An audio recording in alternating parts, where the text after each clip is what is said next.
sur le chapitre de l'onction, n'est-ce pas? L'Église, le Saint-Esprit, et puis l'onction. Dis à moi l'onction. Bien. Alors, dimanche passé, on a vu que l'onction peut... Déjà, sachez que l'onction, on va rappeler la définition. Et c'est une définition que j'ai tirée avec le pasteur Oral Roberts dans mes recherches. Et j'ai vraiment opté pour cette définition. L'onction n'est rien d'autre que la puissance et la présence du Saint-Esprit apportant avec lui la puissance, l'autorité et les dons nécessaires pour accomplir la volonté du Père à un moment donné du ministère ou d'une assignation. C'est la puissance évidente et présente du Saint-Esprit, œuvrant et se manifestant sans contrainte à travers un instrument humain soumis qui aura un impact, le plus grand impact sur la vie d'une autre personne ou de plusieurs personnes. Amen. On avait dit ce que l'onction n'est pas. On a dit que l'onction n'est pas un pouvoir mystique que quelqu'un possède et qu'on serait tenté d'aller supplier pour nous donner une petite portion. La preuve même, Élie a dit à Élisée, tu demandes là quelque chose de difficile. Alléluia. Alors, donc Élie a dit à Élisée, si seulement tu peux regarder au ciel. Donc l'onction vient du ciel. Si seulement tu peux regarder au ciel, cela te sera accordé. Si tu me vois partir au ciel, c'est-à-dire si tu as les yeux rivés au ciel, cela te sera accordé. Amen. Bien. C'est pour vous dire,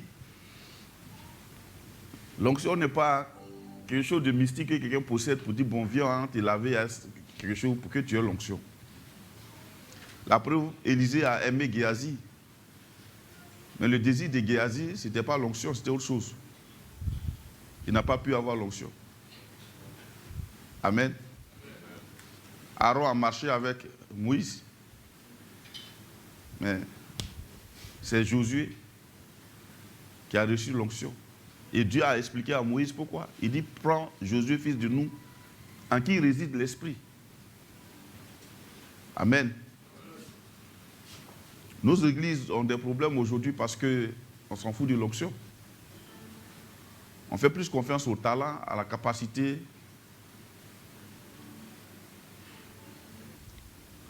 À cette capacité des gens de s'exprimer. Aujourd'hui même, il y a des cours en ville où on apprend à parler en public. À l'église, l'onction, ce n'est pas affaire de je sais parler. L'onction, c'est la puissance de Dieu qui vient avec le Saint-Esprit. Elle ne vient pas seule. Elle vient avec le Saint-Esprit. Alléluia. Alors,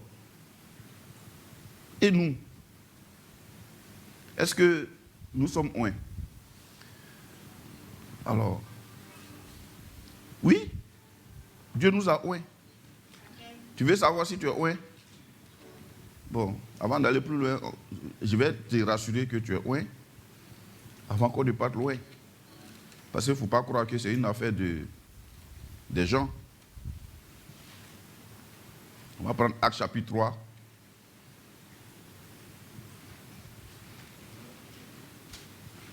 Actes chapitre 3.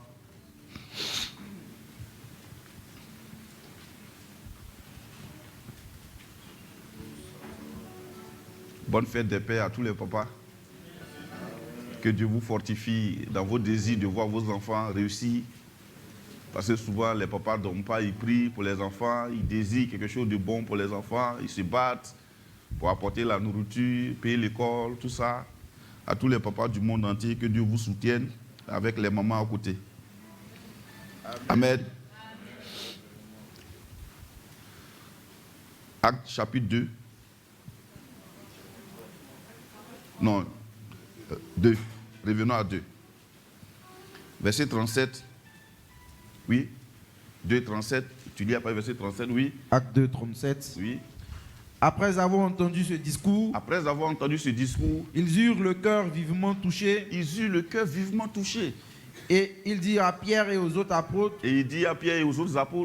Hommes frères, que ferons-nous? Des gens qui ont tué Jésus. Il a fallu l'onction pour que leur cœur soit touché. On a besoin de l'onction pour la prédication, on a besoin de l'onction pour gérer nos maisons, on a besoin de l'onction pour gérer nos entreprises, on a besoin de l'onction partout. Quand on prend dans l'Ancien Testament, la Bible dit, Dieu a dit à Moïse, prends tel Bersali, l'anguille, je l'ai équipé de l'esprit de sagesse pour tailler les pierres pour toutes ces œuvres-là. Amen. Ils eurent le cœur vivement touché. Et il dit à Pierre oui. Et aux autres apôtres, Hommes frères, que ferons-nous? Hommes frères, que ferons-nous?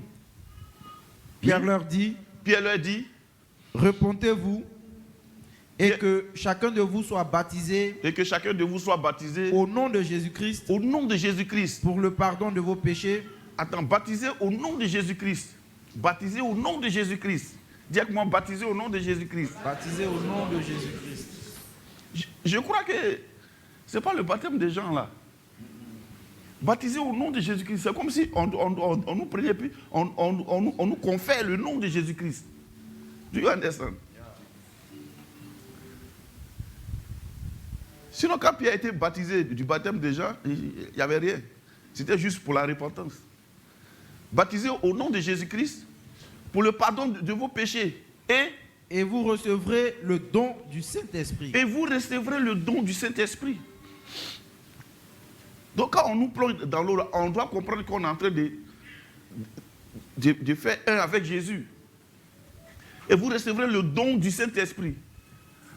Vous recevrez quoi? Le don du Saint-Esprit. Quelqu'un a été baptisé ici?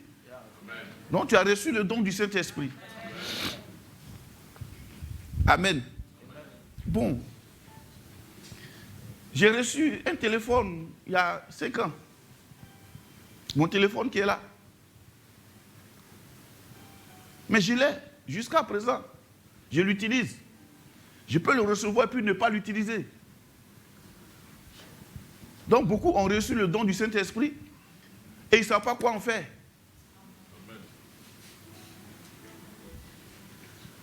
Or, le Saint-Esprit, c'est toute la plénitude de la divinité.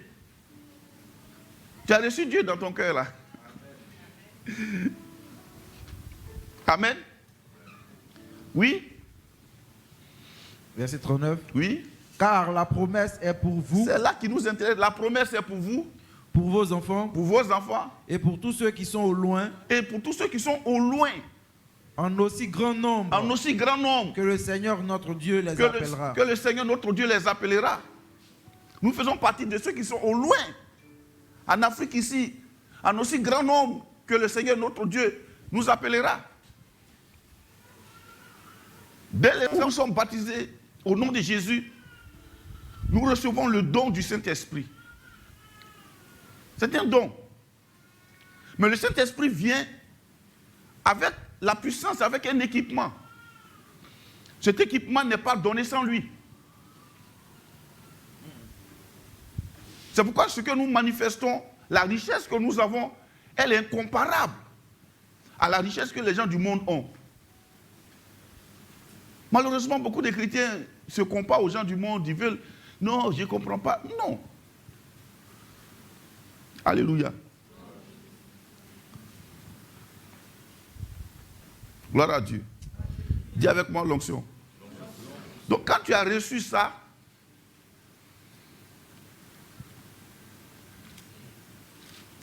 quand tu as reçu le Saint-Esprit, tu as reçu son autorité, sa puissance,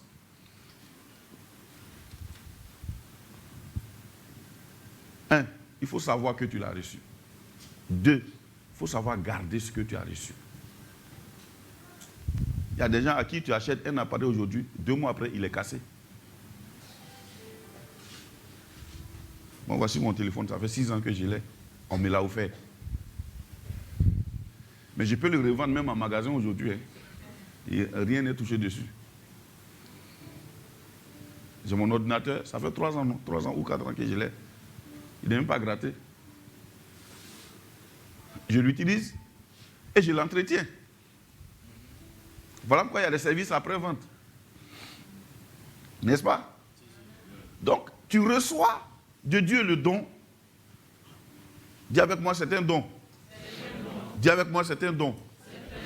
Donc, tu reçois le don. L'utilisation du don dépend de ton intérêt par rapport au don. Si on t'a offert une belle chaussure dont tu ne connais même pas le prix, tu ne sais même pas où on vend ça, ça peut être là chez toi et puis tu es là, bon, tu dois...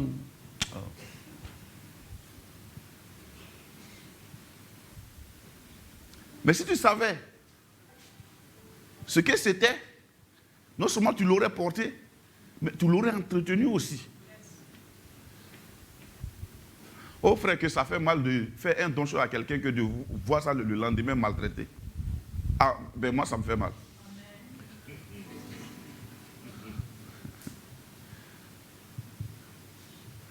Un jour, j'ai donné une chaussure qui m'a coûté 150 000 à quelqu'un. 2 semaines après, la chaussure est cassée. Et c'est-à-dire que tu sens qu'on dirait que les jeux petits pour toi et ça. Une Westbury que j'ai acheté à 150 000. J'ai fait quoi? J'ai dit, my goodness. Dis avec moi le don. Donc, il y a l'utilisation du don. C'est de ça que Paul parle en disant, ranime le don qui est en toi. Ranime-le. Réveille-le. Dépoussière-le. Va le chercher. Va le prendre. Intéresse-toi à lui. Et puis, il y a l'entretien. La sauvegarde du don. Alléluia. Est-ce qu'on se comprend? Donc, pour ce qui concerne la puissance, l'autorité, l'onction, tu es apte à ça. Est-ce que vous savez pourquoi Jésus est mort? C'est pour étendre, lui-même il a un don à l'humanité tout entière. Il a fait sa part. Gloire à Jésus. Bien. Alors, on va prendre 2 Timothée 1. On va commencer à lire pour comprendre comment entretenir ça, comment faire avec ça. Pourquoi il y a des dons qui sont enfouis, des gens qui ont des dons meurent comme des criquets, des gens qui ont des dons, qui ont la capacité de Dieu, luttent avec le péché tous les jours, ils ne comprennent pas. Amen. Des gens que Dieu a équipés, qui n'ont aucun impact dans la nation. Frère, moi, je n'aimerais pas vivre en Côte d'Ivoire comme un criquet. Je veux que le jour que je parte, qu'on vienne trouver qu'il y a des milliers de personnes qui ont donné leur vie à Jésus. Au travers de mon ministère, c'est ma prière. Qu'il y ait une moisson telle que des pasteurs, des apôtres, des prophètes sortent d'Adiès. Des hommes de feu sortent d'Adiès. C'est ma prière. Et c'est ma volonté. C'est mon désir. Alléluia. On va lire après le verset 3. On va laisser les civilités. 2 Timothée 1, 3. Oui. Je rends grâce à Dieu. Oui. Que mes ancêtres ont servi. Oui. Et que je sers avec une conscience pure. Et que je sers avec une conscience pure. Paul commence à déjà placer le tableau. Je sers Dieu avec une conscience pure. La conscience pure, c'est quoi? C'est de garder ta conscience, frère. Ne laisse pas que les gens jettent de la poubelle dans ton esprit. Garde ta conscience pure.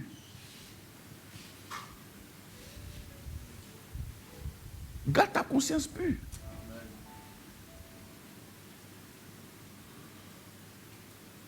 Souvent, tu trouves les gens matin, ils se réveillent et ils viennent charger ta conscience à 6 heures.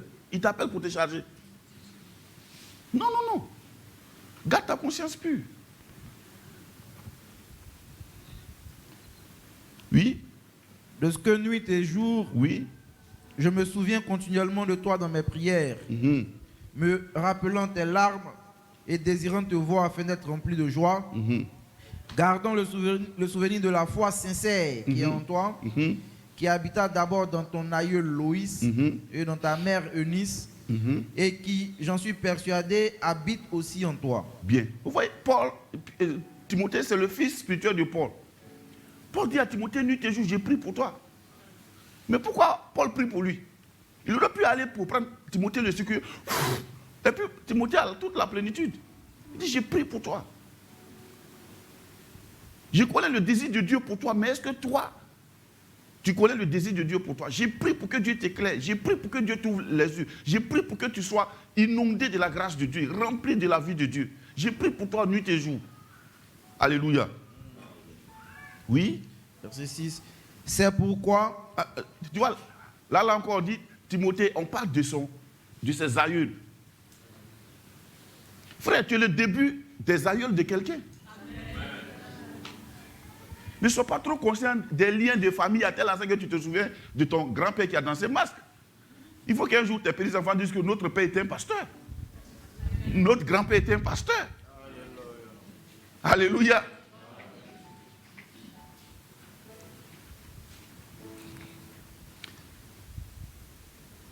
J'ai prié pour que les gens soient délivrés de cet esprit. C'est en Afrique seule que quelqu'un est vieux net, c'est fini. Il est sorti. Je ne comprends pas ça. Il y a des gens qui ont servi Dieu. À l'époque, des mamans qui ont connu Dieu, qui dans leur vieil âge ne contrôlent plus tellement leur jet de machin. Donc quand elles sentent un peu truc net, sorcier. Pourquoi? Mais ceux qui disent ça, un jour tu vieilliras. Et on verra si c'est agréable que ton enfant te dise que tu es sorcier. Tu vieilliras un jour. Amen. Amen. Amen.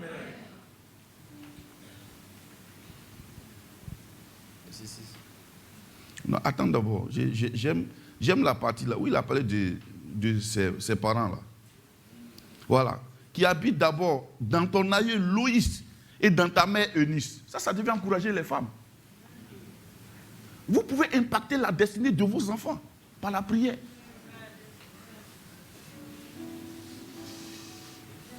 Tournez déjà la manivelle de vie. Tournez-la vers la prière. Gloire à Dieu. Oh. Alléluia.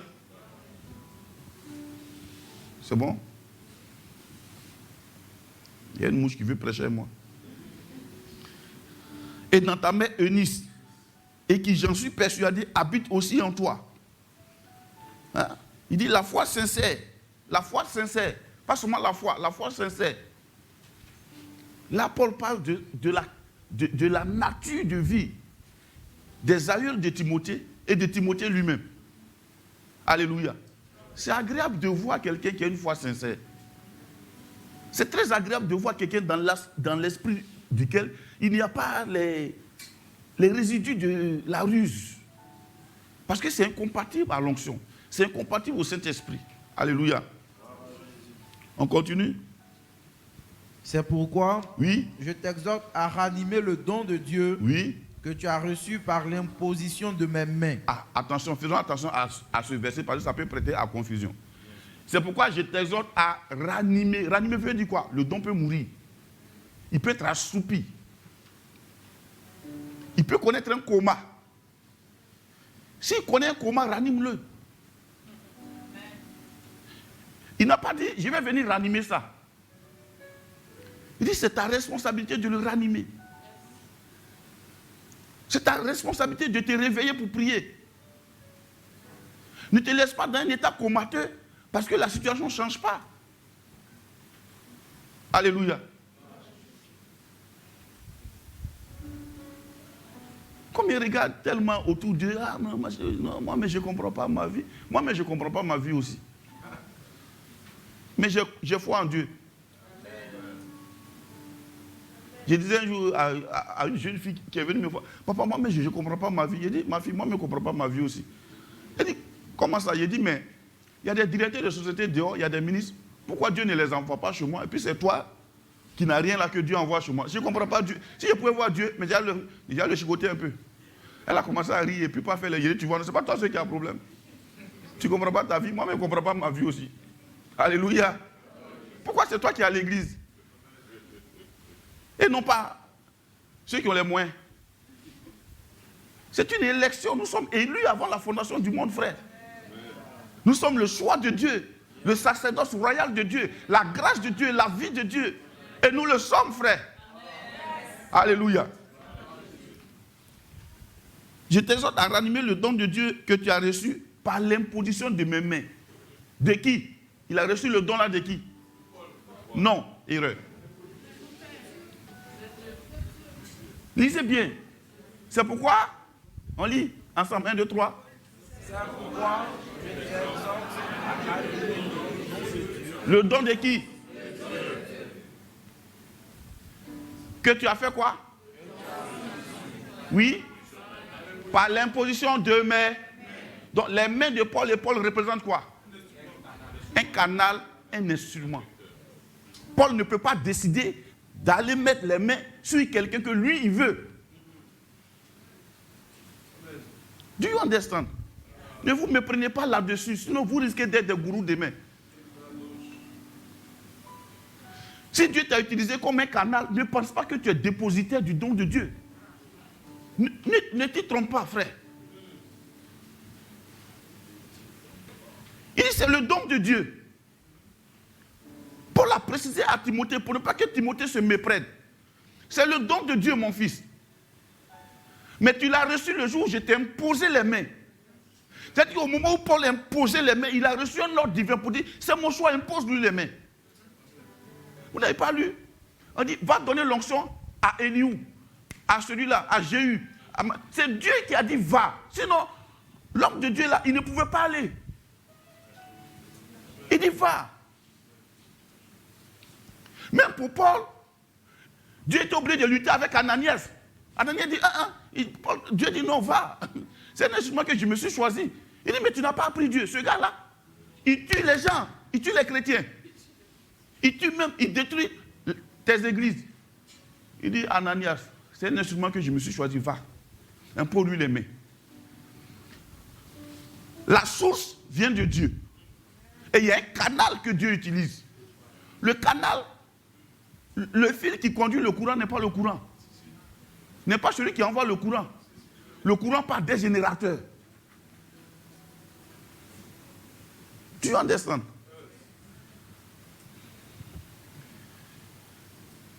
Donc quand on comprend le don, quand on veut généraliser le don, frère, tu peux mépriser le don de Dieu. Il y a toujours une fenêtre tout de suite. Touche ta femme, touche ton mari. Touche ta femme. Touche ta femme et touche ton mari. Si ton mari à côté, touche-le. Si ta femme à côté, touche-la. Frère, ce n'est pas ton choix. C'est le don de Dieu. Donc, be careful. Hey.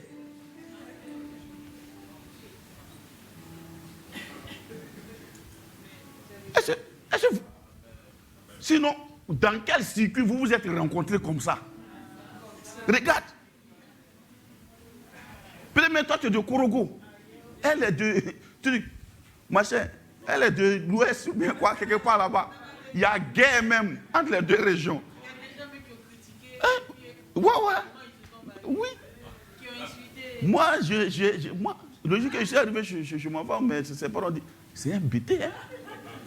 Frère, elle est baoulée, ma femme. À l'époque, mon vieux, il y a 20 ans, c'est le don de Dieu. Les circonstances vous ont fait rencontrer. Ça, c'est Dieu, ce n'est pas un hasard. C'est le don de Dieu. Amen. Je prends ça pour vous expliquer comment ça se passe. Donc, le don que tu as reçu, le parler en langue que tu as reçu, la puissance que tu as reçue, je peux t'imposer les mains. Mes frères, sois sûr, moi je suis conscient que ça ne vient pas de moi. Voilà pourquoi je ne suis pas derrière toi pour dire non, pour dire ça vient de celui qui m'a donné aussi. La Bible dit qu'as-tu que tu n'aies reçu? Si tu l'as reçu, pourquoi fais-tu comme si tu ne l'as pas reçu? Comme si tu en étais l'auteur. Do you understand? On continue? Car il décrit maintenant, car ce n'est pas un esprit de timidité. Il aurait pu dire ce n'est pas un don de timidité. Il dit le don que tu as reçu là, ranime-le. Après il dit car ce n'est pas un esprit. Ça veut dire qu'au moment où il lui a imposé les mains, il y a un package qui est arrivé. L'esprit est venu avec le don. Car ce n'est pas un esprit de timidité que Dieu nous a donné. Mais un esprit de force. Ça veut dire que Timothée devrait avoir un problème de timidité. Il devait considérer son environnement avant de ranimer. Il y en a qui pensent que c'est de l'humilité de dire « j'en suis pas digne ». C'est même de l'orgueil. On te donne quelque chose, brandi là, tu dis « non, moi je pense que c'est pas… » Et puis tu caches la chose. Ça veut dire que tu n'es pas fier de la chose en réalité. Do you understand? Ce n'est pas un esprit de timidité que Dieu nous a donné, mais un esprit de force. Il définit maintenant l'esprit que nous avons reçu, le Saint-Esprit, un esprit de force, d'amour et de sagesse. de sagesse. Mais quand on regarde la sagesse, on dit embrasse la sagesse. Dans sa main droite, je crois, il y a la longévité, et dans sa main gauche, je crois, il y a les richesses et l'honneur. Il y en a qui ont embrassé la sagesse comme ça. Donc, ils ont reçu un côté, et puis maintenant l'autre là, richesse et honneur là, ça ne vient pas dire non, Dieu, ce sont tes deux mains. Tu as une main en train de courir derrière le monde, et l'autre main est là. Donc peut-être que toi, tu as reçu la longévité seulement. Ou bien d'autres ont donné que sur une main, ils ont reçu la richesse et trucs. Et maintenant, bon, la longévité, non. Do you understand? Ou bien vous voulez comprendre ce verset-là? C'est dans Proverbe 3. Proverbe 3, 16. Mais ça, on voit.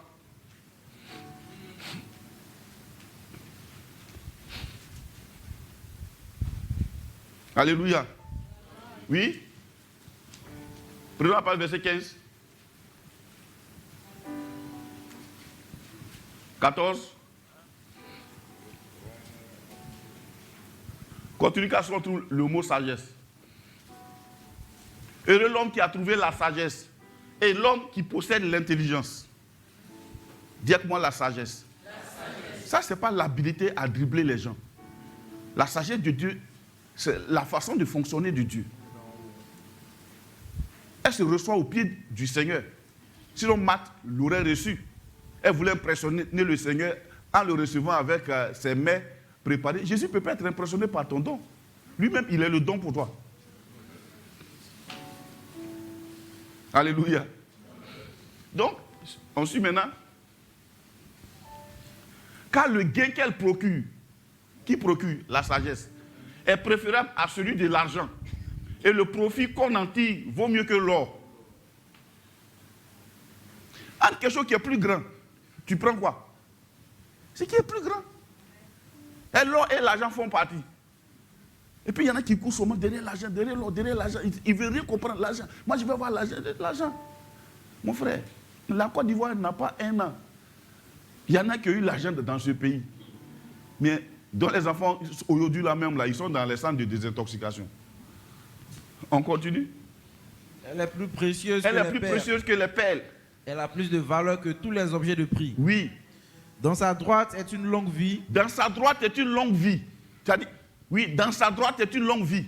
Oui. Dans sa gauche. Dans sa gauche. La richesse et la gloire. La richesse et la gloire. On n'a pas dit l'argent.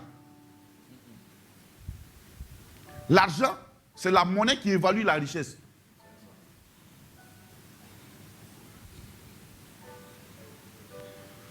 Quelqu'un qui est fertile en intelligence produira des solutions informatiques pour avoir l'argent. Il est riche. Même quand ça n'a pas encore donné, il est riche. Do you understand?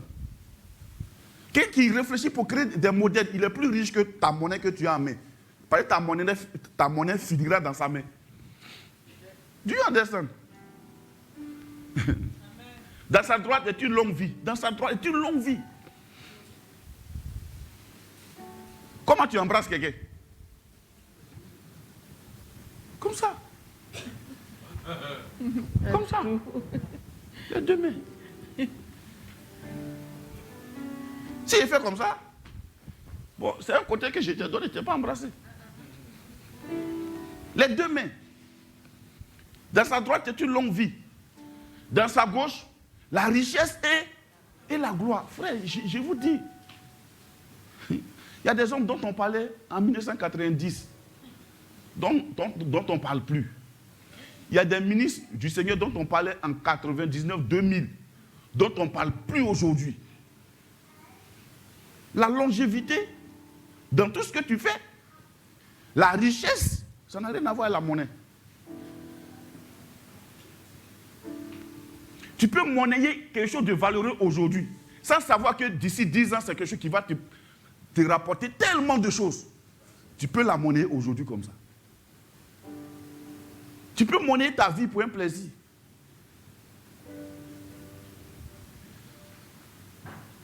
Do you understand?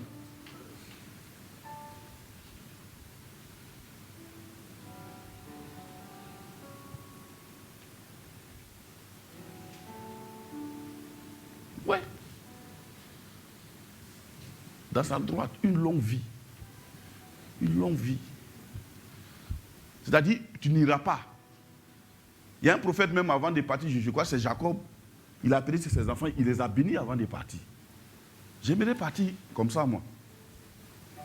Il a appelé ses enfants, il les a bénis tous. Avant de partir. Il faisait partie de 12 frères. Et de 2 frères, Jacob et Ésaü, et l'autre. On ne sait même pas comment il a fini. Et Joseph, il a donné même des instructions sur ses os. Pour dire, le jour que vous allez sortir d'ici, amenez mes os.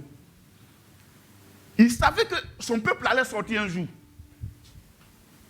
Il a embrassé la sagesse. Il est arrivé en Égypte, esclave. Il a fini dominateur de l'Égypte, à cause de la sagesse.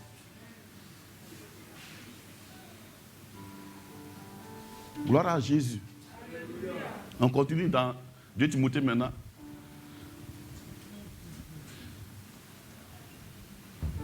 Mm-hmm. 2 Timothée 1, 8, oui. N'est donc point honte, oui, lis. N'est donc point honte du témoignage à rendre à notre Seigneur, oui, ni de moi, son prisonnier. Ah, regarde ce que Paul dit à son fils. On est en train de faire une incursion dans les relations père et fils. Alléluia. Il dit, n'est pas honte de rendre témoignage de qui? Du témoignage à rendre à notre Seigneur. Ni de moi. Il peut s'arrêter à notre Seigneur. Il dit quoi? Ni de moi. Paul est sûr de son témoignage. Ni de moi son prisonnier. Je vais parler aux parents aujourd'hui. Un père, ce n'est pas une fonction, c'est une responsabilité. Un chrétien, c'est une responsabilité, frère. Jésus nous l'a donné, il nous a confié. Je sais que le jour qu'il est arrivé au ciel, les gens lui ont demandé, oui, mais Seigneur, tu as tout accompli, mais tu as confié le reste du travail à qui? Il dit à Pierre, Pierre, tu es sûr là, Pierre? Ce peureux là? Il dit, oui, j'ai confiance en lui. Attention, il est au ciel, il dit, non, ils sont ADS là-bas. Je gagnerai Daloa, Boaké, Korogo, Oumé, Soubré. ADS est là-bas.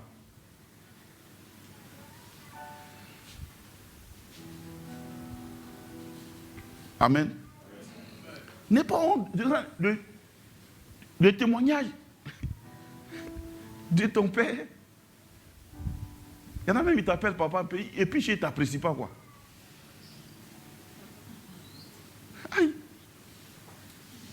Un père, il dit ce qui est bon à son fils, ce qui est vrai. Un père, ce n'est pas une épicerie à bonbons.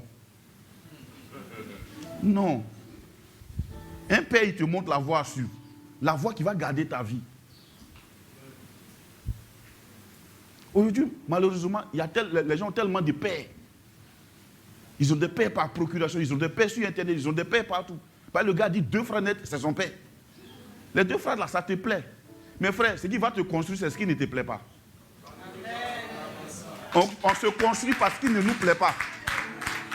On ne se construit pas parce qu'il nous plaît. On se construit parce qu'il ne nous plaît pas.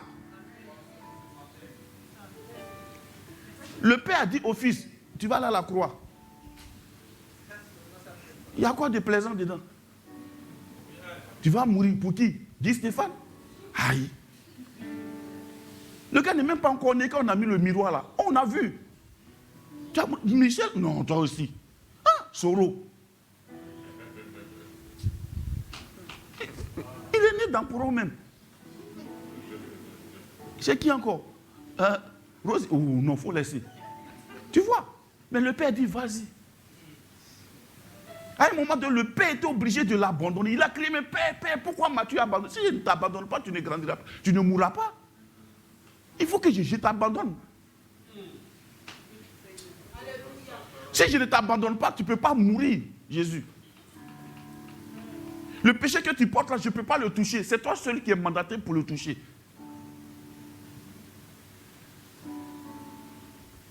Le Père, ce n'est pas celui qui te dit ce qui te plaît. Il te dit ce qui est juste selon Dieu, selon sa responsabilité. Il y avait quoi de plaisant quand David devait aller garder les troupeaux de son papa, pendant que les aînés musclés robustes sont à la maison.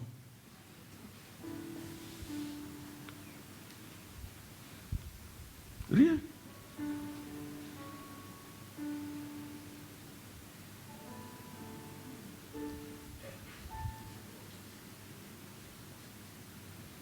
On continue?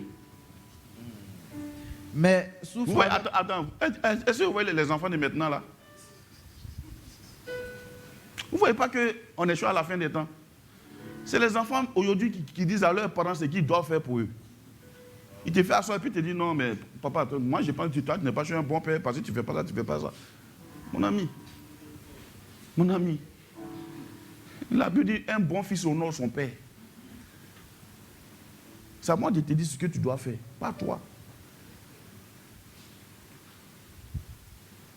Et malheureusement, c'est ce qui s'est passé dans les pays développés, quand ils ont enlevé la Bible dans les écoles et ils ont introduit la psychologie dedans. Aujourd'hui, l'enfant, on ne peut pas le frapper. Dans les pays développés, hein, pas ici, Dieu merci encore. Dieu merci encore. Oui, ton propre enfant, tu ne peux pas le frapper là-bas, parce que c'est l'enfant du procureur. Si tu l'as frappé, on te met en prison. Toi, tu fais l'enfant et il a un père qui s'appelle Monsieur le procureur de la République. Est-ce que vous comprenez un peu mieux? Papa, t'as pas le droit, papa, t'as pas le droit, papa, t'as pas le droit. C'est à moi que tu parles comme ça. J'ai le droit de payer tes études, mais je n'ai pas le droit de te dire ce que tu dois faire. J'ai le droit de payer tes habits, j'ai le droit de payer manger, tu manges, j'ai le droit de me tuer en 10 pour que tu sois quelqu'un demain. Je n'ai pas le droit de te dire ce qu'il faut. Tu as raison. Ou bien le procureur, il a raison. Mais luttons pour que les pays africains soient gagnés. C'est ici qu'il y a la vie, frère. Les parents là-bas, eux-mêmes aujourd'hui, s'ils pouvaient renverser, ils ne peuvent plus revenir sur en arrière. Ils n'ont plus d'impact. Là où l'évangile est né, ils ont perdu l'onction. Parce que tout ce qu'ils font, c'est le contraire de tout ce que Dieu a dit.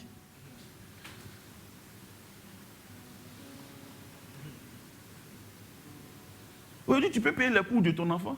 Et puis lui, il fait école buissonnière. Il est dans les buissons.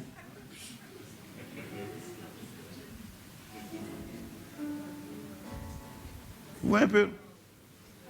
Donc, les papas là, prenez courage, hein, prenez votre responsabilité en main.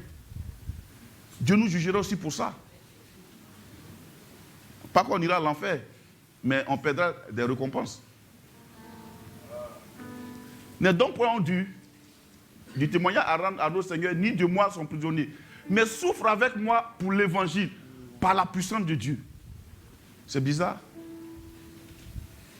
Souffre avec moi pour l'évangile, par la puissance de Dieu. Souffre avec moi pour l'évangile. Aujourd'hui, nos églises ont fermé le bouchon de souffrance pour Dieu. Vous voulez que je vous dise? Ok. Disons tout de suite, bon, on va à la Dalois, il faut qu'on fasse ça. Tu vois, la salle va devenir calme. Parle de l'argent. Oh. Il pendant qu'il avait parlé de mariage. Pourquoi tu ne souffres pas un peu? Sacrifie ton petit déjeuner là, tu manges trop bien déjà. Pourquoi on sauve les gens avec? Sacrifie 2 de tes chaussures, mon frère, ma soeur. Sacrifie le planning de toutes les jupes que tu as décidé de payer dans le mois de juin.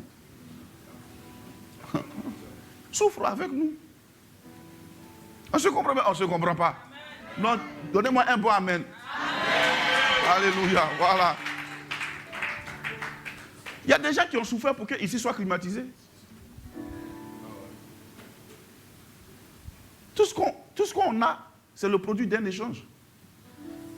Frère, l'argent est la seule chose dans laquelle Dieu n'a pas fait de miracles. D'après mon père me dit, Dieu n'a pas fait descendre l'argent. Pour l'argent, il a dit à Pierre, va pêcher. Et Jésus, lui, c'est pas lui qui opérait tous les miracles. Il a expliqué ça à un de mes fils qui est parti le voir. Il dit, mais quand il s'est taillé d'argent, il dit, va pêcher. Jésus, hein. Et puis lui, il avait sur son tronc. Et quand tu viens le voir, il ne te donne pas l'argent. Il prie pour toi, tu as miracle et puis tu t'en vas. Est-ce que vous comprenez? Quand mon fils est venu m'expliquer ça, j'ai dit, ah, d'accord. S'il y a mon petit jeton, maintenant j'ai gardé. On continue. Mais souffre avec moi pour l'évangile par la puissance de Dieu. Par la puissance de Dieu. Qui nous a sauvés. Qui nous a sauvés. Et nous a adressé une sainte vocation. Et qui nous a adressé une sainte vocation. Non à cause de nos œuvres. Ah, regardez là, il dit non à cause de nos œuvres. La sainte vocation qui t'est adressée. La candidature que Dieu t'a donnée pour que tu sois puissant. Quand on parle de puissance là, dites amen, amen, amen. Amen. Parce que les gens veulent réussir sans puissance. Les chrétiens aujourd'hui sont trop faibles.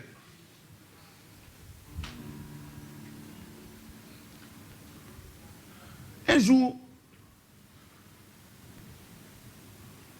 les hommes avaient besoin de quelque chose. La Bible dit l'Esprit de Dieu a réveillé l'esprit de Cyrus. La puissance que Dieu nous a donnée là, elle fait tout, frère. On a beau prêcher les séminaires sur le mariage, ça ne peut pas trop t'aider. Tu as besoin de la puissance. Tu peux tourner le cœur de ton mari où tu veux. On dit que c'est Dieu qui tourne le cœur des rois comme un courant d'eau. Bon, si toi tu as Dieu, je suis avec toi. Aïe.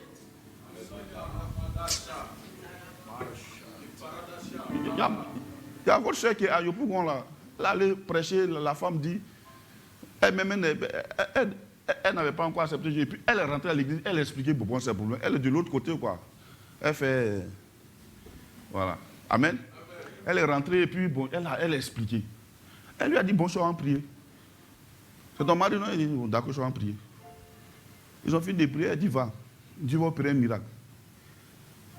2 jours après, elle vit avec un gaillard portable dernière génération que son mari a acheté ça, ils sont pris là, à la maison. Elle-même, elle est étonnée. Et non, ton Dieu est trop puissant. Elle est rentrée dans l'église, elle a commencé à crier là-bas. Dieu est puissant, frère. Donc, quand on parle de puissance de Dieu, ce n'est pas pour le monde seulement, c'est pour nous aussi. Intéresse-toi à ça, frère. Et nous a adressé une sainte vocation. Dis-moi une sainte vocation. La vocation qui nous a été adressée, l'appel qui nous a été adressé, l'élection dont on a bénéficié, Paul explique. Il dit ce n'est point à cause de nos œuvres.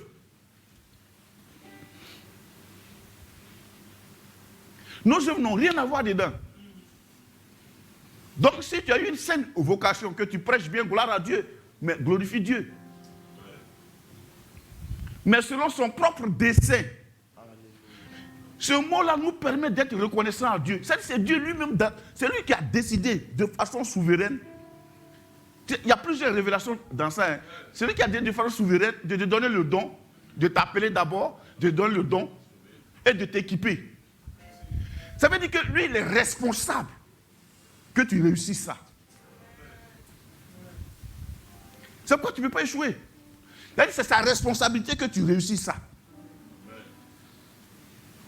Mais quand tu dandines, lui c'est déjà engagé, il va aller jusqu'au bout. Voilà pourquoi Paul dit, celui qui vous a appelé là, il rendra cette œuvre-là parfaite. Amen. On se suit? Amen. C'est lui. C'est pourquoi, même si tu suis quelqu'un qui se tord, ne te fatigue pas à prier son nom. C'est Dieu qui l'a appelé, non? Il va le changer. C'est rien. Mais selon son propre dessein et selon la grâce qui nous a été donnée en Jésus-Christ avant les temps éternels. Tu vois, quand on lit ça, être chrétien n'est pas un accident. C'est une planification divine, frère. Avant les temps éternels, Dieu t'avait destiné à être son enfant, à te choisir pour te faire des dons, pour te faire des capacités, pour te donner la puissance. C'est un plan, tu es dans un plan. Tu sais ce qui est intéressant dans le plan et ce qui me donne beaucoup de joie? Dieu, lui, il est assis et puis il te laisse. Si tu veux faire tout ce que tu veux, mais tu vas finir par son plan. Tu ferais mieux de gagner temps. Ça t'arrête. Sinon, si tu veux là, il faut faire tout ce que tu veux. Dessine même ce que tu veux. Il y a des gens, ils sont en train de dessiner leur avenir, machin. Ok, il n'y a pas de Dieu, il est assis. Puis tu es dans un plan déjà. Tu as fini par là.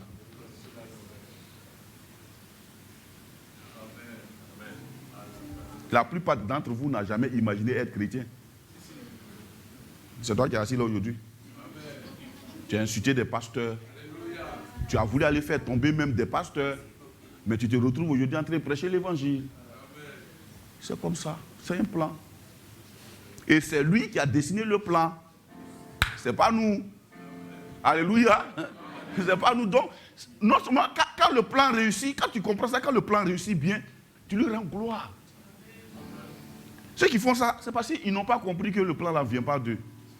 Sinon, d'abord, quand le plan est en train de réussir même là, toi-même tu deviens petit.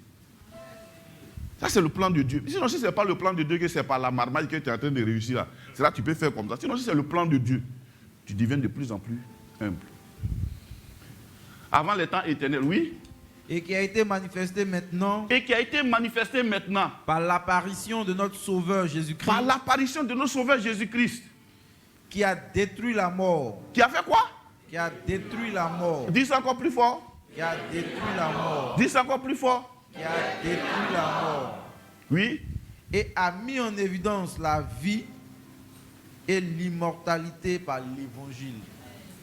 Bon, on va remplacer le mot évangile par sa signification.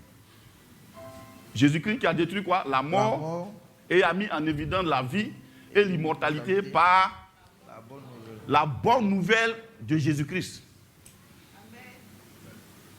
La bonne nouvelle, sa mort à la croix, selon laquelle il a pris nos péchés. Cette bonne nouvelle-là, et son ensevelissement et sa résurrection, ça a mis en évidence la vie et l'immortalité. Quelqu'un m'a posé la question avant-hier, mais Dieu a dit qu'on a la vie éternelle, non, mais pourquoi on meurt? Il dit, mais on ne meurt pas, frère, on s'endort. On s'endort. On dit, ils ont lapidé Étienne et il s'est endormi. On s'endort. Hein? Oui. En vérité, je vous le dis, celui qui écoute ma parole et qui croit à celui qui m'a envoyé à la vie éternelle, il ne vient pas en jugement, mais il est passé de la mort à la vie. Simple. Parce que ce corps-là, il n'est pas fait pour là-bas. Il y a un autre corps avec lequel on va aller là-bas. Là. Ça corps, tu le laisses ici et tu t'en vas, puis on te donne un corps glorieux.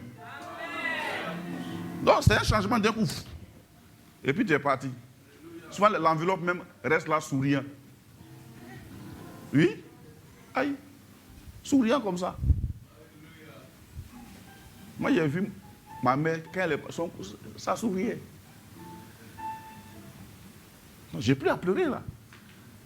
J'ai l'assurance que vraiment elle est bien partie. Tranquille quoi. Elle s'est endormie.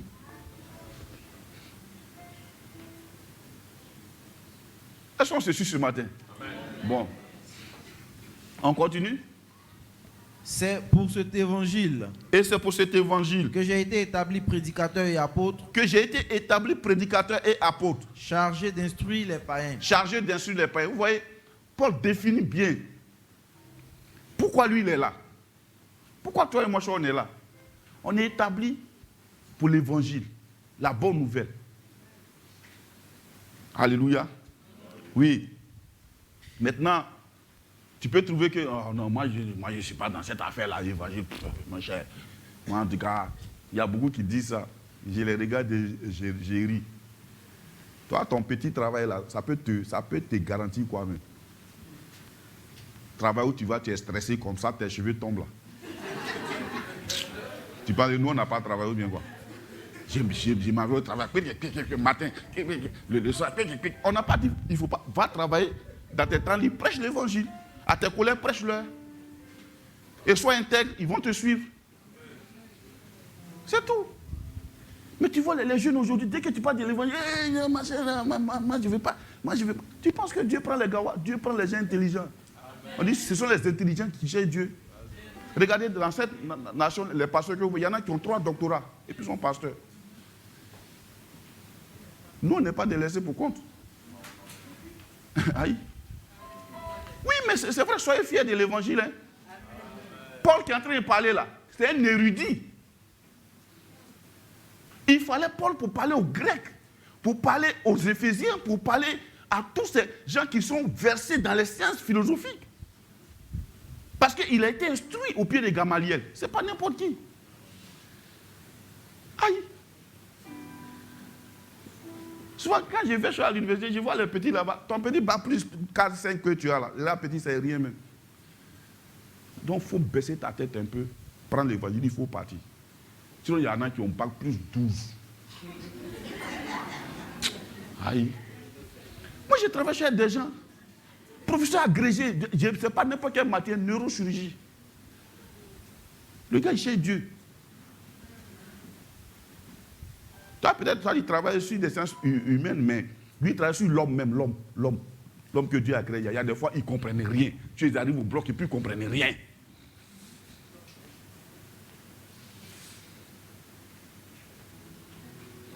Il ne comprend absolument rien. Il y a un jour, il y a une jeune fille qui a été opérée. Et il y a un médecin qui a dit, oh, celle-là, non, cher, on va vivre. Une semaine, papa l'a dépassé. J'étais assis là, quand il disait ça. Quand il a dit ça, il y a eu quelque chose qui s'est révélé dans. Parce qu'il sait où ils ont touché. Je suis allé prier pour la dame là. Sa mère venait de Lakota. Je suis allé dans la chambre, puis prier pour elle. Il dit, madame, tu es chrétienne? Elle dit, j'ai dit, bon, on a prié pour ta petite fille. On a prié pour elle. L'enfant vit. L'enfant vit.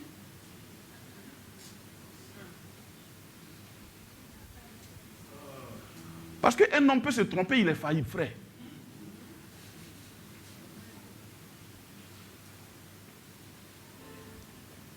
Dieu, oh mon vieux, chargé d'instruire les païens, oui.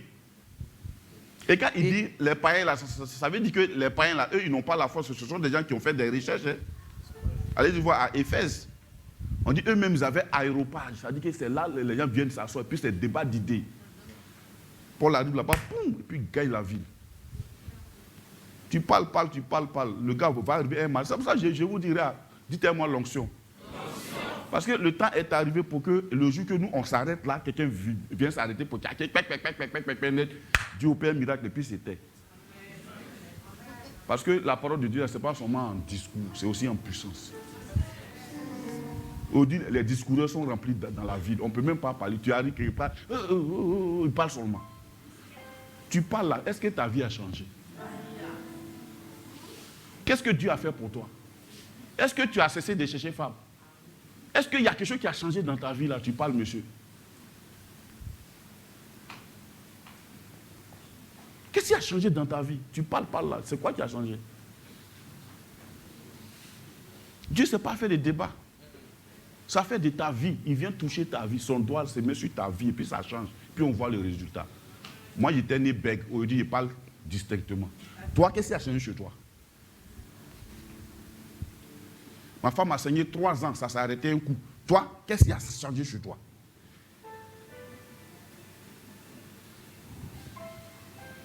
Parle seulement pour vous. Dieu. On continue. Verset 11. Verset 11. C'est pour cet évangile. Oui. Bon, 12 alors. 12. C'est à cause de cela que je souffre ces choses. Oui. Mais j'en ai point honte. Mm-hmm. Car je sais en qui j'ai cru. Mm-hmm. Et je suis persuadé qu'il a la puissance de garder mon dépôt jusqu'à ce jour-là. Le mot qui m'intéressait, c'est le mot dépôt. Dis-moi dépôt. En fait, l'onction, c'est le dépôt de Dieu. Quand le Saint-Esprit vient, il te dépose un dépôt. Tout ce qu'on a lu là, c'est pour arriver là. Je n'ai pas honte. Donc déjà, pour comprendre l'onction, il faut aller vers l'évangile. Mais quand tu vas vers l'évangile, il faut que tu sois totalement affranchi des hommes. Il y a des démons que les gens veulent chasser là. Le premier démon même là, c'est ton ami là, dont tu as honte. Il y en a qui ne sont pas affranchis de leur amitié du monde. Tu les vois pour partir à l'église, dès qu'ils croient leur camarade. Frère, tu vois du dimanche matin comme ça. Non, je vais voir chez un ami à côté. Il a honte de dire qu'il s'en va à l'église. Je m'en vais à l'église. Paul dit, je n'ai point honte pour ça. Mais j'en ai point honte. Même si je souffre pour ça, je n'en ai point honte. Je souffre peut-être physiquement, mais intérieurement, je suis libre. Je suis affranchi. J'ai la paix de Dieu. Mais toi, tu es là-bas, là, tu es bien béni, mais tu es esclave de ton propre téléphone. Ça ne peut pas sonner. Si tu as laissé ça quelque part, que ça a sonné, tu as problème. Parce que si ta femme voit, tu as problème. Tu es lié. Moi, je suis libre. Oui, moi, je suis libre. Tu vis encore en te cachant. Moi, je suis libre. Mon téléphone est là. Si ça sonne, elle décroche, il n'y a rien. Moi, je suis libre. Il y a une souffrance à vivre dans le noir, frère. Sois fier d'être chrétien.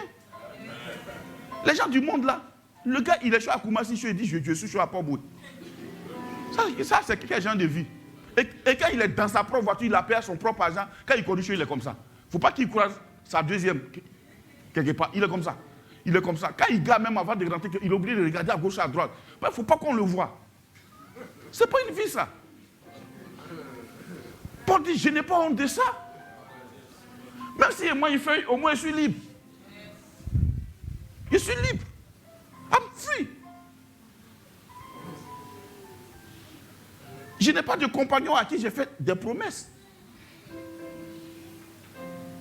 Si tu m'appelles, Paul, mais c'est comment je ne te vois plus? Il dit, tu ne me verras plus jamais. Je suis sauvé et je suis chrétien maintenant. Ton maquis là, je ne viens pas là-bas. C'est pas fini. Je suis libre. Et les gens, ils ne sont pas fiers d'être chrétiens. Ils ont encore honte de leurs propres amis. L'onction commence par un courage que Dieu te donne. La Bible dit que ce n'est pas un esprit de timidité, c'est un esprit de force, d'amour et de sagesse. Il commence même par force, pas par l'amour, de force. Il te faut de la force pour faire front aux gens. Il te faut de la force pour que, pendant que tu es chrétien, un homme marié vieux te draguer, puis tu te dis, niet. Ça existe, hein? Il vient là avec sa voiture, non, j'aime pas trop ma femme, tu l'aimes pas, mais tu fais quoi avec elle? Mon frère, tu l'aimes, c'est pas toi, j'attends, faut partir. C'est pas fini. Mais tu as quitté la non, maman, je ne comprends pas. Il dit même, il va te divorcer. Il va jamais. Si tu veux, on écrit, on garde. Je suis un homme et puis il te parle. Il va jamais. Et là, la femme, là, il l'aime bien. Oui. C'est ça la liberté. Moi, j'ai ma fille là, elle était jeune, même elle partait aux choses. Elle était chose embêtée ou quoi là. Et elle est à l'arrêt de plus, il y a un monsieur qui garde pour prendre sa voiture. Et puis il lui dit, monte. Elle est montée, et puis elle a fermé la portière. Et le monsieur, il commence. Non, tu sais, quand je t'ai vu, tu m'as tapé à l'œil. Non seulement elle était petite, mais elle était encore très jeune à l'époque. Son petit, là, il y a son client. Donc, de toute façon, tu es là, il y a ton client. Il ne faut pas chercher à te modifier. Aïe. Elle est montée, quoi. Il ne sait pas qui il a pris dans sa voiture. Hein. Il parle. La petite, elle dit rien. Quand il a fini de bavarder net, elle lui dit, tu sais quoi? En fait, tu es marié. Et puis, ta femme est claire. et tu aimes ta femme. Actuellement, il y a des problèmes entre vous, mais tu souhaites que ça finisse. Ça quoi, tu es en train de... Le gars, il a fait voiture, paf, il a garé. Il a l'impression d'avoir pris un génie. Donc il a garé. Puis lui dit, mais tu es qui? Elle dit, non, moi je suis chrétienne. Je me nomme la prophétesse tant. Je suis encore au lycée, mais je suis prophétesse. Oui. C'est ça. Il est arrivé chez moi, j'ai prié pour lui. Il a fait offrande 30 000. Et puis après, il a dit, c'est rien. On lui a dit, va faire la paix chez ta femme. Il allait faire la paix, son foyer est stable. C'est pour ça qu'on te drague en ville. Il te faut de la force. Sinon, quand un homme marié vient là, il n'a qu'à se mettre à genoux, tu as prié pour lui. Il ne faut pas dire, maman, il ne comprend pas. Depuis que je me suis converti, c'est les hommes mariés seulement qui me draguent. Depuis que j'ai donné ma vie à Jésus, là, c'est les hommes mariés seulement qui me draguent. Maman, il ne comprend pas. Papa, il faut prier pour moi. Dieu n'a qu'à les éloigner. Dieu ne va pas les éloigner. Ils vont venir, tu vas leur dire à leur force que toi, tu es chrétienne, tu as reçu Jésus, tu as la vie. Ça là, Dieu les a envoyés là pour les sauver. Et tu pries pour lui. Tranquille. Voilà. Amen. De garder quoi? Mon dépôt jusque-là. Dis-moi le dépôt. Dis-moi le dépôt. En fait, quand le Saint-Esprit vient, il vient déposer un dépôt en toi. Et ce dépôt-là, tu es responsable de sa gestion.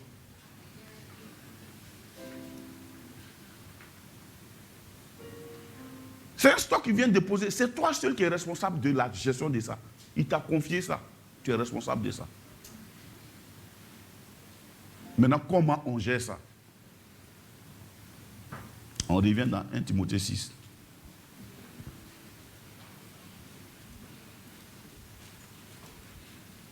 Verset 20 à 21. 1 Timothée 6, verset 20 à 21. Oui. Oh Timothée. Oh Timothée. Garde le dépôt. Garde le dépôt. Il n'a pas dit garde un dépôt, il dit garde le dépôt. Dis-moi, garde le dépôt. Garde le dépôt. Alléluia. En faisant quoi? En évitant les discours vains et profanes. En évitant les discours vains et profanes. Les discours vains et profanes. Dis-moi, les discours vains et profanes. Voilà. On dit de faire quoi? De les éviter. Parce que le dépôt est incompatible. Il se décharge, il s'amenuise avec les discours vains et profanes.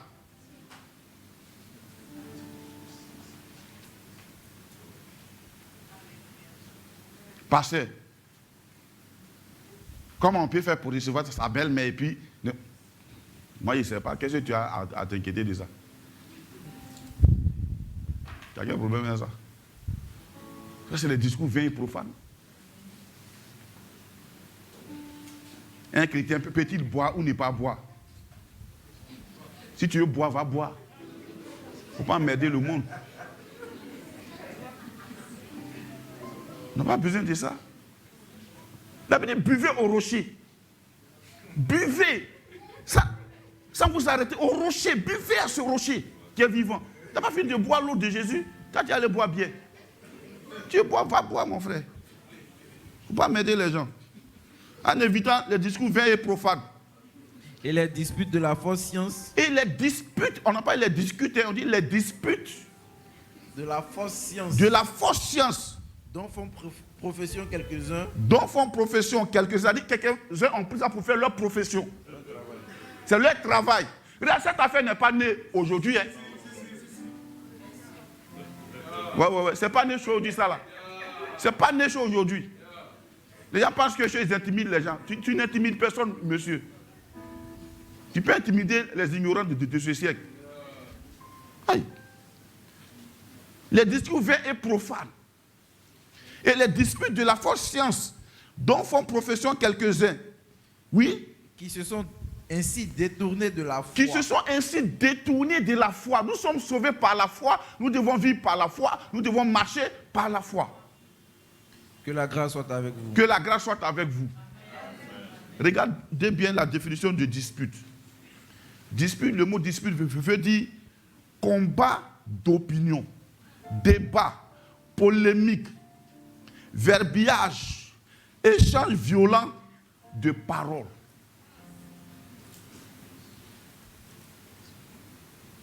Combat d'opinion. Est-ce que Christ a combattu d'opinion pour te sauver? Non. Il est mort à la croix. Et il t'a sauvé par la foi. As-tu la foi, oui ou non? Qu'est-ce que tu vas aller chercher les débats inutiles? D'autres ont pris ça pour faire une profession. C'est leur travail. Or, la prédication, la Bible dit, la prédication de la croix est une folie pour ceux qui périssent. Mais pour nous qui sommes sauvés, c'est la puissance de Dieu.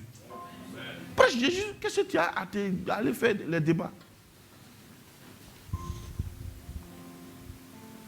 Qui peut convaincre un cœur humain même? Un cœur qui est tordu. Si ce n'est pas l'évangile, tu ne peux pas. Si c'était ça, sa mère l'aurait convaincu. Si sa mère n'a pas pu, ce n'est pas toi, tu es un inconnu. Son propre papa n'a pas pu. Les conseils n'ont jamais changé quelqu'un. La Bible dit quand Pierre a fini de prêcher, les gens ont eu le cœur vivement touché. Ça, c'est l'onction.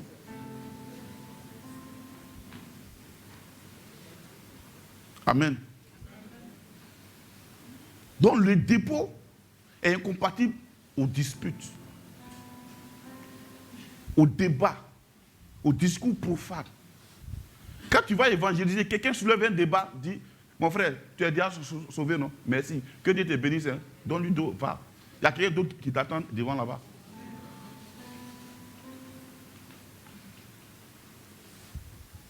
On ne te parle de Jésus. Frère. Mais quand on a déjà doté chez une femme, là, hein, c'est le mariage. Et ça, avant, il y avait mairie. Mais pourquoi tu n'attaches pas peau d'animaux pour te promener? Pourquoi tu ne te promènes pas pieds nus? Avant, il n'y avait pas chaussures. Il n'y avait pas de maison climatisée. Pourquoi tu ne dors pas sur en bas de feuilles? Et puis tu prends les voitures pour te promener. Tu veux vivre avant? Avant, il n'y avait même pas paye. Pourquoi tu te rases? Tu veux vivre avant? Il n'y avait pas de coupon. Laisse tes ongles comme ça. Tu veux vivre avant? Il n'y avait pas d'injection. Le palu te prend, tu meurs. Ou bien c'est les feuilles que tu broies. Tu veux vivre avant?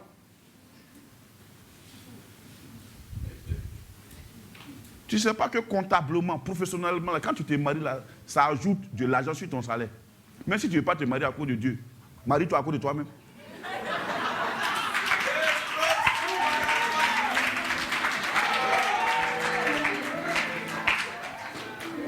Ton Niger est beaucoup comme ça. Et tu discutes. Tu vas vivre avec une fille dans la maison, tu vas lui faire des enfants. Tu es un escroc moral. Amen. La foi demande qu'on ferme sa bouche. La foi et les discours profanes sont incompatibles. Si quelqu'un est versé dans les discours profanes, il s'est détourné de la foi et de l'onction. La foi s'attache à la parole de Dieu. Amen. C'est ça. Tu veux garder le dépôt? Attache-toi à la parole de Dieu. Attache-toi à la parole de Dieu. Attache-toi fortement à la parole de Dieu. La Bible dit, heureux l'homme qui ne marche pas selon le conseil des méchants. Si tu veux découvrir l'onction que Dieu a mise en toi là, prends la Bible, commence à lire. Et ne t'arrête pas. Tu vas voir qu'il y a une valeur en toi. Il y a quelque chose en toi. Ça va commencer à monter. Ça va commencer à monter. Frère. Et tu seras inondé. Jésus a dit quoi? Celui qui croit en moi, des sources d'eau vive couleront de son sein. Il parlait de l'onction. Il parlait de l'Esprit Saint. Des sources d'eau vive. Il n'a pas dit de l'eau vive. Il dit des sources. C'est-à-dire qu'au moment où on voit l'eau en bas, là, ça jaillit comme ça. Jailliront. L'église est inefficace parce que dans une église, quand il y a 200 membres, il n'y a que le pasteur et puis peut-être 2-3 personnes qui s'intéressent à ça. Les autres, ils viennent à l'église, bon. Parce que tu n'as pas fait une parole là. Je suis démotivé dans ces jours-là, mais moi, je ne comprends pas. Toi, tu es chrétien, tu es démotivé. Tu ne sais pas que Dieu t'a donné les paroles qu'il faut pour régler n'importe quelle situation. Amen. C'est ça. Marche par la foi. La foi. On va prendre Tite 3:9.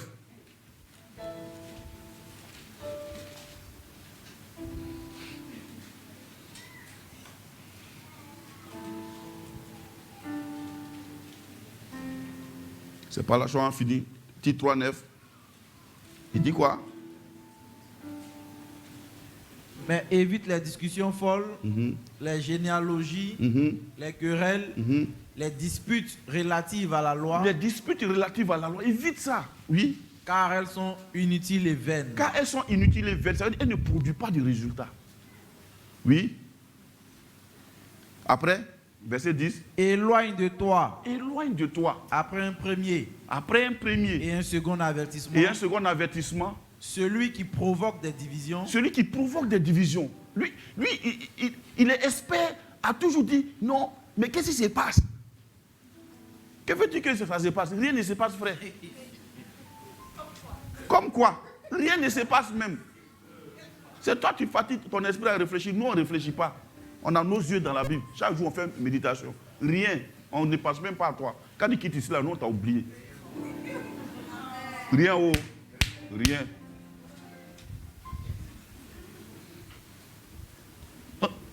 Regardez ce que Paul dit. On est rentré dans le secret d'un père oint, à un fils, à qui il veut que l'onction marche en abondance avec lui. Il dit, éloigne de toi, après un premier et un second avertissement, celui qui provoque des divisions, sachant qu'un tel homme, sachant qu'un homme de cette espèce est perverti et qu'il pêche en se condamnant lui-même.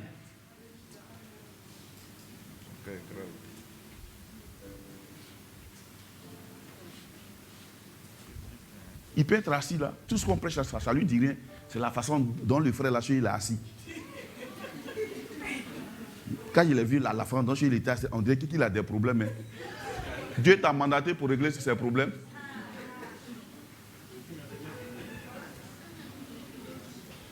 Dieu t'a mandaté.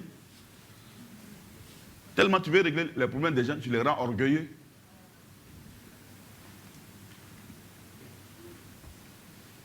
Comme je vous l'ai dit un jour, ce fils prodigue qui était en train de se repentir, il était sur la route pour venir chez son père. Imagine qu'il croise un gars là, zélé dans l'émotion, qui lui dit, ah mais frère, mais toi ta pauvreté là est grave, hein. Tu as 300 000. Le gars il allait repartir, s'est relancé à les prostituées, il allait repartir. C'est parce qu'il n'avait rien qui s'est repenti, toi tu as dû donner l'argent. Cet orgueil là.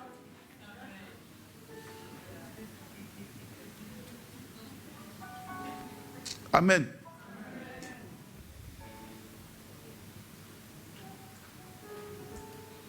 C'est simple. Éloigne-toi. Tu es responsable de ton dépôt. Éloigne-toi. Éloigne-toi. Moi, en tout cas, j'ai appris à m'enfermer. Je suis obligé de m'enfermer. Je suis obligé de me donner un cocon. Parce que je n'ai pas envie de mourir dans le désert. Éloigne-toi. Quand tu n'as plus de dépôt, tu es mort. Quand tu n'as plus de dépôt, tu n'as pas de semences. Tu n'enfantes plus, tu es mort. Ta semence est morte, tu es mort. Tu oublies de parler en général. Le corps de Christ, mais le corps de Christ, là, il y a des membres. Qui t'a mandaté d'être le garant de tout le corps de Christ? Reste là où tu es et travaille là. Il ne faut pas chercher à aller gérer tout le corps. Moi, je ne travaille pas dans les autres communautés. Ce n'est pas ma responsabilité. Dieu a établi un pasteur là-bas.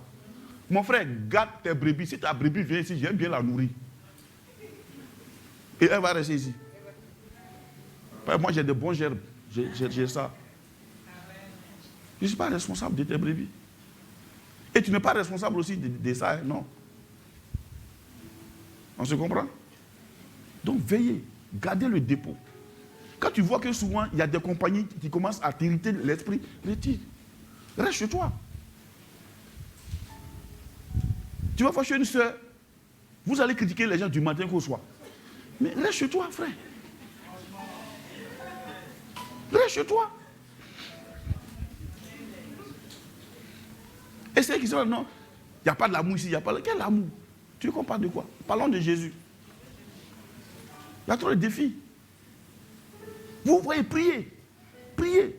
Prier et prier. Transformer les frustrations en prière et prier. D'ailleurs, quand Marie est tombée enceinte, elle est partie voir Élisabeth.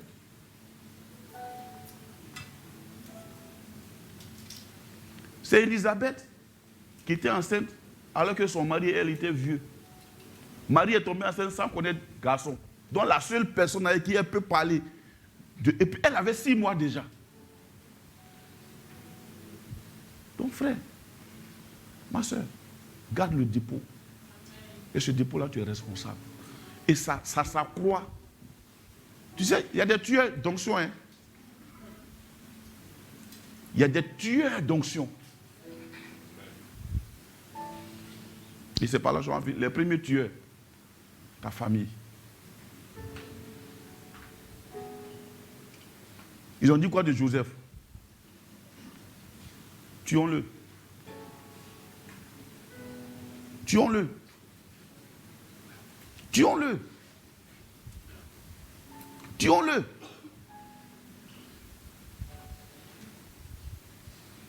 Quand tu as l'onction, tu la gardes jalousement. Il y a des décisions qui t'incombent et qui ne incombent pas ta famille. Tuons-le. Il y a des rêves, même quand tu expliques à tes frères, ils vont te tuer. Tuons-le. Après, regardez, ils l'ont vendu. D'abord, ils l'ont jeté dans un puits. Et du puits, ils ont dit non, il ne faut pas qu'on le tuer, on n'a qu'à le vendre. C'est des frères, même père qui parlent. Vendons-le. Et imagine Joseph lié, attrapé par les Ismaélites pour quelques pièces d'argent. Et qui criait, mes frères, mes frères, mes frères, ils vont avec lui. C'est pourquoi moi je n'aime pas quand quelqu'un méprise ma douleur. Tu ne sais pas ce qu'on m'a fait, frère. Arrête de mépriser ça en disant, non, Dieu dit de pardonner. Ce n'est pas toi qui as vécu ça. Quand on m'attachait, tu n'étais pas là. On l'attachait. Mes frères, ses propres frères. Mes frères, mes frères. Et les gens le tirent. Ils n'étaient même pas sur un chameau. On les tirait derrière les chameaux. Et ils partaient. On les traînait. On les traînait. Aujourd'hui, les gens sont prêts à frustrer les gens facilement, sous prétexte que Dieu dit de pardonner. Mais le pardon vient quand tu comprends la douleur d'abord. Le pardon commence par la douleur que tu infliges aux gens. Comprends-tu la douleur? Comprends-tu la douleur là? Mes frères, mes frères, mes frères, ils n'ont même pas eu d'émotion. Ils l'ont vendu. Pour l'argent qui n'a même pas fait des hommes. 30 pièces. Je ne sais pas si c'est 30 ou 20, 30. Même prix que Jésus. Ils l'ont vendu. Garde ton dépôt. Garde ton dépôt. Et il tombe, on le vend encore en esclavage. On le vend encore. Ils l'ont acheté des mains de ses propres frères. Arrivé là-bas encore, on le vend. Imagine, un jeune homme, de quel âge? Il est devenu esclave. Des mains de ceux à qui il voulait faire du bien. Il est devenu esclave. Il tombe en Égypte. Personne n'entendait son cri. Judas n'a pas entendu son cri.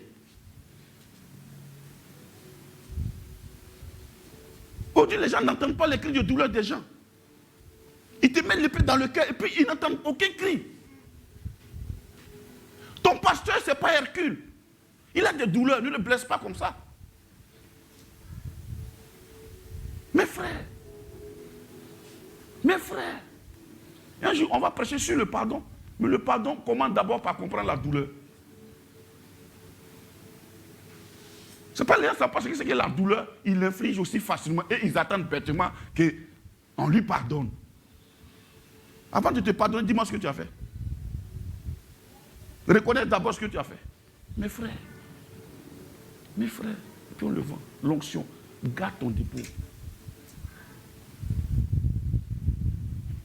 Garde ce dépôt, jalousement garde-le. Le dépôt là, ça s'est détruit par la confusion.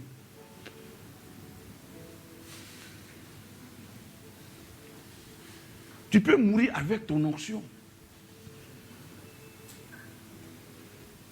Regardez le jeune prophète.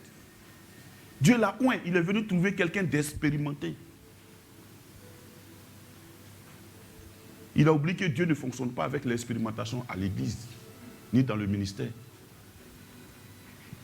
Il arrive, il parle, l'autel s'est fend. Dieu lui dit, quand tu as fini, pars de celui, pars, fuis, pour garder ta vie. Le gars l'a trouvé en route. Un ange m'a dit, viens manger. L'onction demande que tu sois ferme, frère.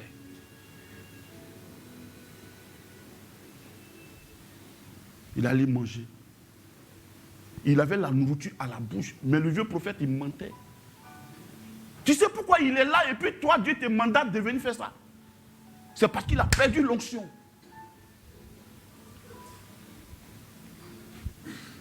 L'onction.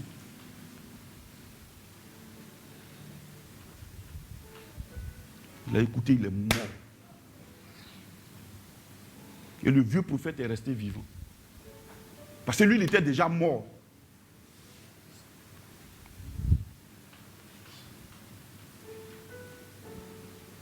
Parce que la mort des fils de Dieu coûte cher à Dieu. Vous savez pourquoi? Il ne faut pas que tu meurs sans avoir accompli, influencé une génération. Il y a beaucoup d'hommes, beaucoup de femmes, beaucoup d'enfants, beaucoup de jeunes générations que tu dois influencer par l'évangile. Il ne faut pas que tu meurs là comme ça, pour des raisons fallacieuses. Quelles sont tes fréquentations? Tu es tout le temps à côté des gens qui tuent l'onction. De par leur vie, tuent l'onction. Tu es avec eux, tu perds l'onction.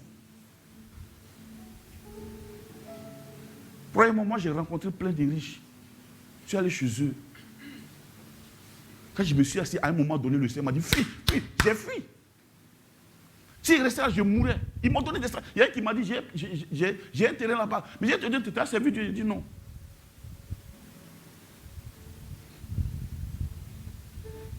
Sa spécialité, c'est un tueur d'onction.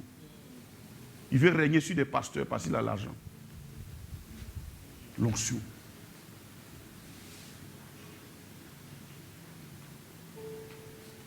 À cause de l'onction, ils ont vendu Joseph. Comment ces frères n'ont pas pu avoir compassion? Comment? Frère, c'est parce que tu as l'onction que tu la cibles. Tu es étonné? Mais ne t'étonne pas, c'est normal.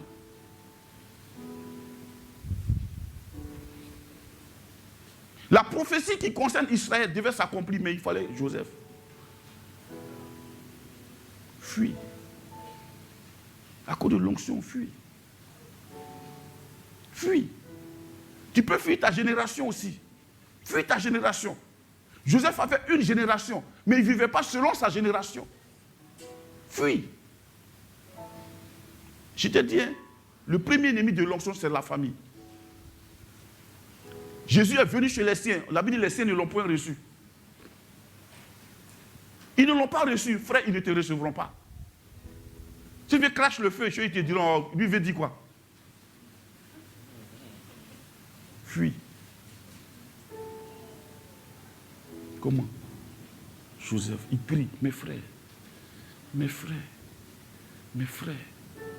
n'ont pas eu compassion.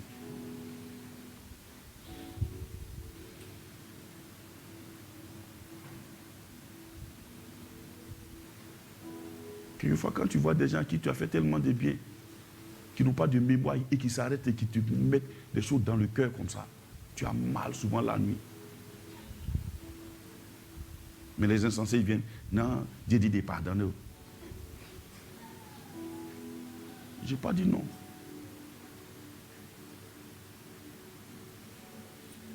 Mais j'ai mal.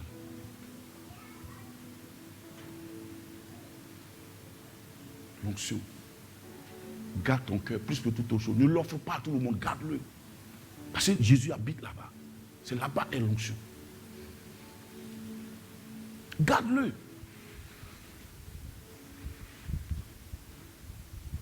Est-ce qu'on peut se tenir debout? L'onction.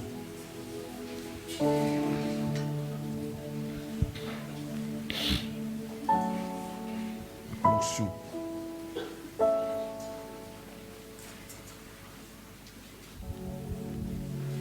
C'est pourquoi ce fardeau que tu vis là, traite-le, frère.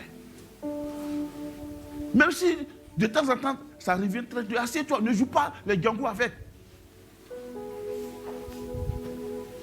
Joseph a pris combien d'années jusqu'à ce que la famine arrive chez ses parents? Dieu a mis le temps qu'il fallait jusqu'à ce que ça soit traité. Traite-le devant Dieu. Comme tu es oint, tu ne mourras pas là. C'est parce que tu es oint que ça t'arrive. C'est parce que c'est toi qu'il faut que ça t'arrive. On va baisser la tête, on va prier. Seigneur, merci. Merci de réveiller ton onction en nous ce matin. Te bénissons pour ta grâce. Tu nous as oints avant la fondation du monde, Père. Quelquefois, nous pouvons ne pas comprendre ce qui arrive. Mais Seigneur, toi, tu es avec nous. Tu étais avec Daniel dans la fosse au lion. Tu ne l'avais jamais abandonné. Père, merci. Donne à tes enfants de garder, Seigneur notre Dieu, cette part. Tu dis, c'est une part resserrée, secouée, qui nous a été réservée. Donne-nous de garder cette part. Donne-nous, Seigneur, d'avoir toujours les yeux ouverts dans ta parole. Isaïe pouvait dire, vous entendrez derrière votre oreille, passe à gauche. Donne-nous d'obéir. Passe à droite pour éviter, Seigneur, les calamités. Donne-nous d'obéir. Donne-nous de rester dans ta parole. Nous n'avons rien d'autre à créer. Nous n'avons rien d'autre à imaginer. La Bible dit, tu as mis des promesses sûres par écrit pour nous. Afin que nous vivions par elles. Saint-Esprit, merci. Je te confie, Seigneur, oh Dieu de grâce, à cause de ton onction. À cause, Seigneur, de notre roi. De ton identité sur les vies. Seigneur, de notre roi, des calamités se sont levées. Mais Père, merci parce que ton onction nous protège. Ton onction nous guide. Ton onction, Seigneur, régénère toutes choses. Merci, Papa. J'ai pris que ma soeur traite cette douleur devant toi. Que mon frère traite cette douleur devant toi. À cause de l'onction. Qu'ils se disent, oui, c'est lui parce qu'il a l'onction. Qu'elle se dise, c'est elle parce qu'elle a l'onction. David pouvait, notre Dieu, notre roi, être derrière les brebis de son père parce que c'est lui qu'il fallait. Dieu ne s'était pas trompé. C'est lui qu'il fallait. Il était en préparation pour tuer Goliath.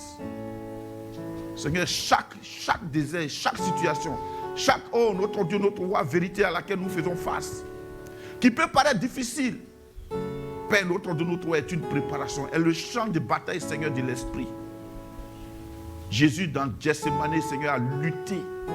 Mais la croix est devenue notre roi, une formalité à cause de Gethsemane. Seigneur, merci. Merci de oindre tes enfants. Renouvelle l'onction.